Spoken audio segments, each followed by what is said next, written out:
আসসালামু আলাইকুম। আমি শরীফ ইফতিহাজ ইসলাম।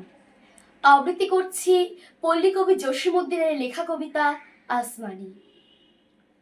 আসমানিরে দেখতে যদি তোমরা সবে চাও, রহিমতের ছোট্ট বাড়ি রসুলপুরে যাও।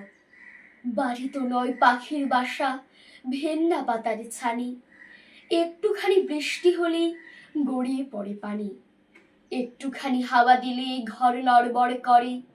তারই তলে আসমানিরা থাকে বছর ভরে। পেটটি ভরে পায় না খেতে, বুকের কখান হাড় সাক্ষী দিচ্ছে অনাহারে কদিন গেছে তার।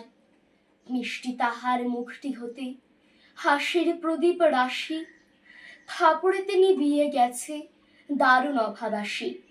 পরনে তার শতেক তালির শতেক ছেঁড়া বাঁশ, সোনালি তার গার বরণের করছে উপহাস। ভোমর কালো চোখ দুটিতে নাই কৌতুক হাসি, সেখান দিয়ে গড়িয়ে পড়ে অশ্রু রাশি রাশি।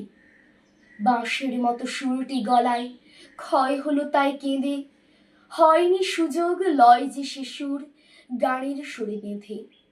আসমানিদের বাড়ির ধারে পদ্ম পুকুরে ভরে ব্যাঙের ছানা শ্যাওলা পানা কিল বিল বিল করে।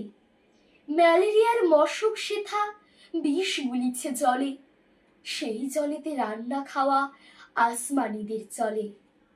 পেটটি তাহার দুলছে পিলে, নিতুই যে জ্বর তার, বৈদ্য ডেকে ওষুধ করে পয়সা নাহি আর। খুশমানি আর আসমানি রয় দুইটি দেশে, কত জাদু কারে নেবে অধিক ভালোবেসে।